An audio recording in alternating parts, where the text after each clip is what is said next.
अस्सलाम वालेकुम, बिस्मिल्लाहिर्रहमानिर्रहीम। उम्मीद है स्टूडेंट्स आप सब खैरियत से होंगे। बेटे कल जो आपने डिस्कस किया था वो टॉपिक था टायरिस्कोप। उम्मीद है कि आपको बहुत अच्छे से समझ आ गया होगा।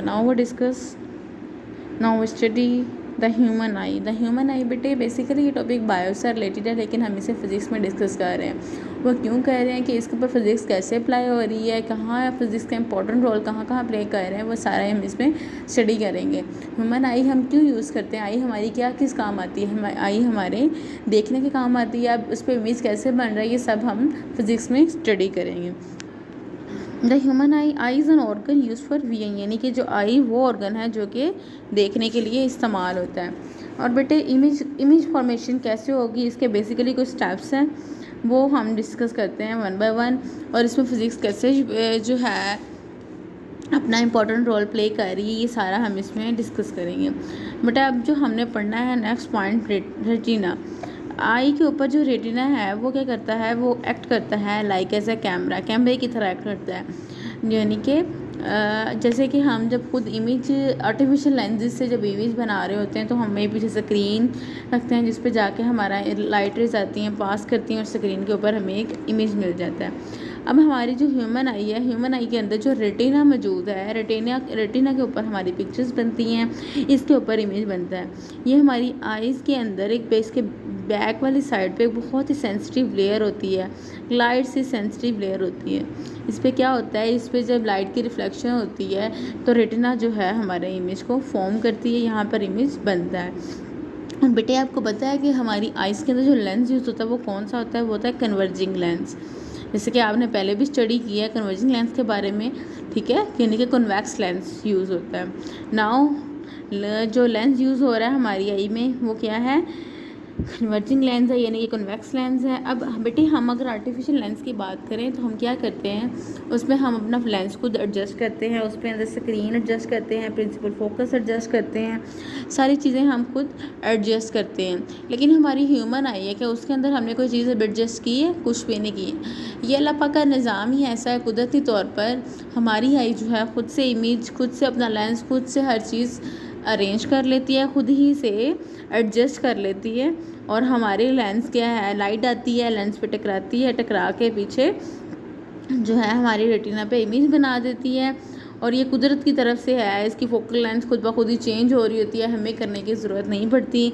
आइज़ की जो है हमारी बहुत ही फ्लेक्सिबल और अकोमोडेट सब्जेक्ट है, इसमें ये जो है अपनी रेंज को कम और ज़्यादा खुद ही कर लेती है। Next we discuss cornea. Cornea क्या है, light enters the eye through a transparent membrane called the cornea. अब जो लाइट है वो हमारी आई के अंदर पास कर रही है कॉर्निया के थ्रू, ये एक ट्रांसपेरेंट मेम्ब्रेन है, ठीक है। नेक्स्ट वर्ड जो है हम क्या नेक्स्ट वर्ड डिस्कस कर रहे हैं वो है आइरिस। आइरिस क्या है, ये बेटे हमारी आईज के अंदर जो कलर्ड पार्ट होता है, कलर्ड पोर्शन होता है, उसको बोलते हैं आइरिस। आइरिस का क्या क्या काम है बेटे, ये क्या करती है, ये लाइट को जो लाइट रेज हैं उनको कंट्रोल करती है। बहुत ज़्यादा लाइट होगी, बहुत ब्राइट लाइट होगी तो हमारी आइज़ खुद ब खुद ही क्लोज हो जाती हैं। ये जो है आइरिस का काम है कि ये हमारी आइज़ को कंट्रोल कर रही होती है कि कितने लाइट का जो पोर्शन है वो अंदर एंटर होगा और कितना नहीं, ठीक है। The iris also control the size of people. अब जो आइरिस होता है वो पीपल का साइज भी कंट्रोल कर रहा होता है। कैसे पीपल का होता है, people iris has an opening at its centre called people. अब जहाँ से आइरिस ओपन हो रहा होता है वो उसको क्या बोलते हैं, पीपल बोलते हैं। बट एक ब्राइट लाइट होगी तो हमारा जो आइरिस है वो कॉन्ट्रैक्ट कर जाएगा, यानी कि सिकुड़ जाएगा। The size of people well in dim light people is in large. जब हमारी लाइट होगी यानी कि डिम लाइट होगी तब हमारा जो प्यूपिल है वो बड़ा हो जाएगा।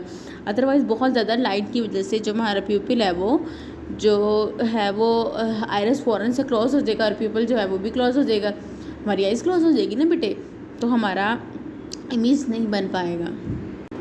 नाउ बेटे वी डिस्कस ऑकोमेंडेशन। ये क्या होता है, ऑकोमेंडेशन क्या होता है, इसको हम अब स्टडी करेंगे।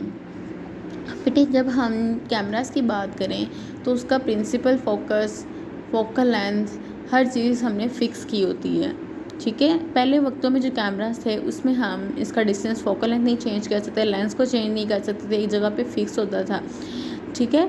या मूव ना आगे की तरफ मूव कर सकते थे ना बैकवर्ड मूव कर सकते थे। तो उस टाइम पे जो था एक प्रॉपर इमेज जो था जैसे भी बन रहा था कि उसमें कोई मूवमेंट नहीं थी, आपने इक्वल फिक्स डिस्टेंस रख दिया था, फिक्स फोकल लेंथ कर दी थी कि इसी से हम कैमरा को यूज़ कर रहे हैं, फिर हमारा इमेज बनेगा। लेकिन बेटे अब जो वक्त चेंज हुआ तो हमारा जो है अब जो कैमराज आ रहे हैं उसमें हम क्या करते हैं, लेंस को मूव कर सकते हैं। लेंस मूव करेंगे तो उसकी फोकल लेंथ जो है ऑटोमेटिकली मूव होती जाएगी, उसकी फोकल लेंथ चेंज होती जाएगी। बट अब अकोमोडेशन क्या होता है, यानी कि अब कभी हमारी आंख दूर की चीज़ों को देख रही होती है, कभी नज़दीकी चीज़ों को देख रही होती है, तो क्या बेटे हम अपनी आंख में कोई भी फोकल लेंथ या फिर लेंस को अरेंज तो नहीं ना कर रहे होते। ये अल्लाह पाक का निज़ाम ही ऐसा है कि वो क्या है, वो हमारी जो आंख है उसकी आंख की जो है हमारी फोकल लेंथ को वो खुद ब खुद ही लेंस को खुद ब खुद ही एडजस्ट हो जाता है। कोई भी इमेज देखेगा फोकल लेंथ नज़दीक का है या दूर का इमेज है वो खुद ब खुद ही जो है एडजस्ट हो जाएगा।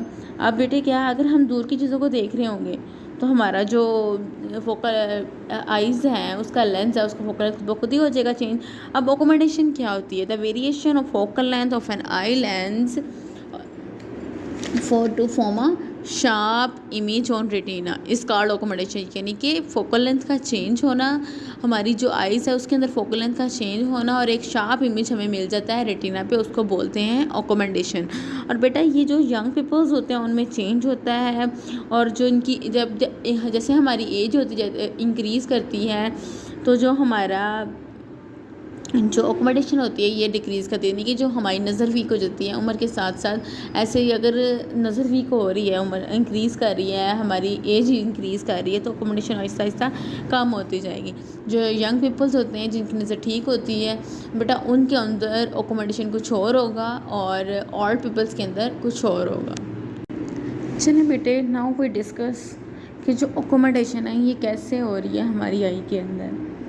अब हमारे आई के अंदर एक सिलरी मसल्स होते हैं, वो क्या करते हैं, वो कंट्रोल करते हैं कर्वेचर ऑफ लेंस को, यानी कि जब कर्वेचर ऑफ लेंस कंट्रोल की होगी तो मतलब फोकल लेंथ जो है वो वेरी करेगा, यानी कभी कम हो रहा होगा कभी ज़्यादा हो रहा होगा। ठीक है, कर्वेचर ऑफ लेंस जो है अगर वो इंक्रीज़ करती जाएगी तो फोकल लेंथ डिक्रीज़ कर जाएगी, अगर तो कर्वेचर ऑफ लेंस डिक्रीज़ कर रही है तो हमारी फोकल लेंथ इंक्रीज़ कर जाएगी। देखिए बेटे अगर तो लेंस होगा थिन होगा तो हमारी फोकल लेंथ क्या होगी, लार्ज होगी, और अगर लेंस थिक होगा तो फोकल लेंथ होगी शॉर्ट होगी। ठीक है, और ये ऑटोमेटिकली हमारी आइज़ के अंदर खुद ब खुद ही प्रोसेस हो रहा होता है। नाउ बेटे वो डिस्कस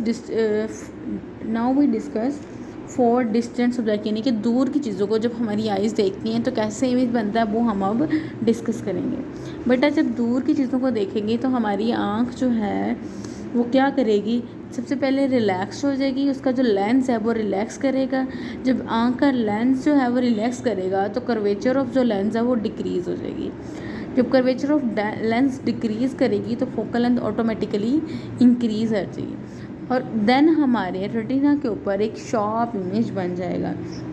ठीक है बेटे, यानी कि क्या डिस्कस किया हमने कि जब दूर की जब हम ऑब्जेक्ट देखेंगे तो क्या होगा, हमारी जो आँख है उसको देखने के लिए बेटा ज़रा थोड़ी सा गौर से देखना पड़ेगा ना, हमें दूर की चीज़ों को क्लियर इमेज के लिए फोकस करना पड़ेगा। उस टाइम पे हमारा जो लेंस है वो रिलैक्स करेगा, फोकल लेंथ इंक्रीज़ कर जाएगी और सेंटर ऑफ कर्वेचर डिक्रीज़ कर जाएगा। ठीक है बेटे, और रेटिना के ऊपर एक इमेज जो है शार्प इमेज बन जाएगा। नाउ बेटे वो डिस्कस क्लोज ऑब्जेक्ट। बेटा अगर हम किसी क्लोज ऑब्जेक्ट यानी कि जो हमारे आँख के ज़्यादा करीब है नज़दीक की चीज़ को देखने के लिए डिस्कस करते हैं तो क्या, अगर आप एक बुक पढ़ रहे हो तो बुक पढ़ेंगे उस टाइम पे क्या होगा, वो हमारे नज़दीक है ना, उस पर हमारी फोकल लेंथ क्या होगी, उस पर सेंटर ऑफ कर्वेचर क्या होगा, ये सब हम स्टडी करेंगे। देखिए बेटे जब हमारा जो लेंस है वो करीब की चीज़ों को देख रहा है उस टाइम पे जो हमारा लेंस होगा वो टेंस्ड होगा, यानी कि जो नज़दीक की नियर ऑब्जेक्ट्स हैं उनके डिस्कस क्लोज ऑब्जेक्ट्स का जिक्र कर रहे हैं। अब क्लोज ऑब्जेक्ट्स हैं तो हमारे साथ क्या होगा, हमारा जो लेंस है वो टेंस्ड हो जाएगा, सेंटर ऑफ जो कर्वेचर ऑफ द लेंस है जो हमारा लेंस है उसका जो सेंटर ऑफ कर्वेचर होगा वो क्या होगा, इंक्रीज़ कर देगा। जब सेंटर ऑफ कर्वेचर इंक्रीज़ करेगा तो फोकल लेंथ जो है ऑटोमेटिकली लेंस की डिक्रीज़ कर देगी। जब फोकल लेंथ डिक्रीज़ करेगी तो एक इमेज डेवलप होगा हमारे रेटिना पर और हम उसे क्लियरली उस चीज़ को देख पाएंगे। ठीक है बेटे, यानी कि नज़दीक की चीज़ है, लाइट आई है, जो रेज़ आ रही हैं वो बेंड होंगी और इजीली रेटिना पे जाके फोकस कर जाएंगी। रेटिना के ऊपर फोकस बनेगा ना बेटे, इमेज वहीं पे फॉर्म होगा ना। ठीक है बेटे, अब अकोमोडेशन क्या होता है, नज़दीक की चीज़ों को हम कैसे देख रहे हैं, दूर की चीज़ों को कैसे देख रहे हैं, ये सारा प्रोसेस होता है अकोमोडेशन में। अब हमारी आँख में कुदरती तौर पर ये सारी सलाहियतें अल्लाह पाक ने रखी हुई हैं कि वो नज़दीक की चीज़ों को जब देखेगी तो अपना सेंटर ऑफ कर्वेचर और अपना फोकल लेंथ खुद ब खुद ही एडजस्ट कर लेगी। ऐसे वो दूर की चीज़ों को देखेगी तो तब भी अपना focal length centre of curvature खुद ब खुद एडजस्ट कर लेगी। लेकिन अगर हम आर्टिफिशियल लेंस की बात करें तो उसके लिए हमें सेंटर ऑफ कर्वेचर, उसका फोकल लेंथ खुद ब खुद एडजस्ट करना पड़ता है। ठीक है बेटे, और अगर हम यंग्स पीपल की बात करें, यानी कि जो यंग पीपल होते हैं उसमें अकोमोडेशन ज़्यादा होती है। यानी कि अकोमोडेशन ज़्यादा होने का मतलब ये है कि हमारा लेंस जो है वो अच्छे से काम कर रहा होता है, वीक नहीं होता, तो हमारा जो इमेज है वो क्लियर हमें मिल जाता है। अब बेटे जैसे किसी की नज़र कमज़ोर हो रही होती है, किसी की दूर की, किसी की नज़दीक की, यानी कोई दूर की चीज़ों को अच्छे से नहीं देख पाता, कोई नज़दीक की चीज़ों को अच्छे से नहीं देख पाता, ये सारा प्रोसेस क्या है, अकोमोडेशन का है। ठीक है बेटे, जब हमारी एज इंक्रीज़ करती जाएगी तो ये जो है नज़र जो आहिस्ता आहिस्ता हमारी आईसाइट जो है वो वीक होती जाती है। बेटे अब हम जो डिस्कस करेंगे वो पॉइंट है नियर पॉइंट। अब नियर पॉइंट क्या होता है बेटे, हम एक बुक पढ़ रहे हैं, उसको हम एक जगह पर एडजस्ट कर लेते हैं जिससे हमें वो इजीली नज़र आ रहे होते हैं, वर्ड्स को हम पढ़ पाते हैं। अगर हम अपनी आँख के ज़्यादा करीब कर देंगे तो वो जो इमेज है, जो प्रिंट्स हैं वो ब्लर हो जाएंगे, हम उसको नहीं पढ़ पाएंगे, जो हमारी आँख है वो एडजस्ट ही नहीं कर पाएगी और हम उसे नहीं पढ़ पाते, फोकस ही नहीं हो पाता। ठीक है, अब अगर हम नियर पॉइंट की बात करें तो ये क्या होगा, the near point of the I is the minimum distance of an object from the I eight which it produce a sharp image on the retina. यानी कि ये वो डिस्टेंस है, कम से कम डिस्टेंस जो हमारी आई बना रही होती है, ठीक है, ऑब्जेक्ट तक जो हम चीज़ों को इमेज बन रहा है हमारे रेटिना पर। अब एक बुक है, अगर एक यंग पीपल बुक पढ़ रहा है, ठीक है, तो हम उसका जो इमेज होगा, जो उसका इमेज होगा वो क्या होगा, कितने जो हम नॉर्मल आई जो है बेटे, नॉर्मल जो है 20 एजेस में, इन अर्ली 20 एजेस में हमारा जो है चीज़ों को देखने का, हम 25 सेंटीमीटर्स तक, ये आपने पहले भी पढ़ा था कि 25 सेंटीमीटर्स तक की जो डिस्टेंस पे ऑब्जेक्ट्स होंगे हम इसको इजीली देख पाएंगे। इससे कम को नहीं देख पाएंगे, इसके ज़्यादा को तो देख पाएंगे, लेकिन इमेज क्लियर नहीं बनता बेटे। ठीक है, और अगर हम ये एमसीक्यू से आपका अगर 20 एंड अर्ली 20s में बात की जाए तो हमारा जो नॉर्मल होता है, नॉर्मल इमेज जो हमारा जो बन रहा होता है वो 25 सेंटीमीटर पे बन रहा होता है। ठीक है, अगर एज इंक्रीज़ कर दें, यानी कि आपकी एज, अगर हम 40 ईयर्स जिनकी एज है उनका जिक्र करें, उनका डिस्कस करते हैं, तो क्या होगा उस टाइम पे वो जो उनका देखने का, नज़दीकी चीज़ों को देखने का पॉइंट है वो इंक्रीज़ कर देगा, वो 25 से इंक्रीज़ करके 50 सेंटीमीटर तक चला जाएगा। इसी तरह से बेटा अगर हम डिस्कस करते हैं 60 ईयर्स वालों की, तो उनका जो पॉइंट है, नियर पॉइंट, वो मज़ीद इंक्रीज़ कर जाएगा, वो 500 सेंटीमीटर्स तक चला जाएगा बेटे। यानी कि आपने देखा होगा जो यंग पीपल्स हैं वो बुक अपने करीब करके ईजिली पढ़ पा रहे होते हैं, और उसके बाद अगर एज ज़्यादा हो जाए तो वो थोड़ा सा दूर बुक को कर लेते हैं, लेकिन अगर एज और भी ज़्यादा हो जाए तो वो बुक को थोड़ा दूर रख के पढ़ रहे होते हैं, ज़्यादा नज़दीक करके उन्हें नज़र नहीं आ रहा होता। ठीक है बेटे, ये आपको I hope the near point easily समझ आ गया। नाउ बेटे we discuss about far point. Far point क्या होगा, फार का क्या मतलब है, दूर, यानी कि हम दूर की चीज़ों को कहाँ तक देख सकते हैं, क्या क्या देख सकते हैं, यही सारा हम यहाँ पे डिस्कस करेंगे। ठीक है, अब फार पॉइंट क्या होगा हमारी आई का, आपसे पूछते हैं बेटा आप कहाँ तक देख सकते हो दूर की, आपको क्या मैम हम आसमान को ईजिली देख पाते हैं, तो क्या आप अपनी आँख से आसमान का डिस्टेंस मेजर कर सकते हो, नहीं कर सकते, तो इसलिए जो हमारा फार पॉइंट होगा वो होगा इन्फिनिटी। यानी कि नॉर्मल पर्सन जो है उसके देखने की सलाहियत क्या है, वो दूर की चीज़ों को कहाँ तक देख सकता है, वो स्टार्स को देख सकता है, वो प्लैनेट्स को देख सकता है, तो इसलिए जो हमारा फार पॉइंट होगा वो होगा इन्फिनिटी। उम्मीद है बेटे कि आपको नियर पॉइंट और फार पॉइंट के बारे में अच्छे से समझ आ गया होगा। तो आज जो हमने डिस्कस किया था वो है टॉपिक हमारी ह्यूमन आई के ऊपर। ह्यूमन आई में क्या है, अकोमोडेशन कैसे हो रही है, हम क्लॉज ऑब्जेक्ट्स को या फिर डिस्टेंस ऑब्जेक्ट्स को कैसे देख पाते हैं। देन हमने डिस्कस किया नियर पॉइंट को और फार पॉइंट को, जो कि आपको क्लियरली इंशाल्लाह समझ आ गया होगा बेटे। चलिए बेटे, अपना बहुत सारा ध्यान रखिएगा। Take care. अल्लाह हाफिज़।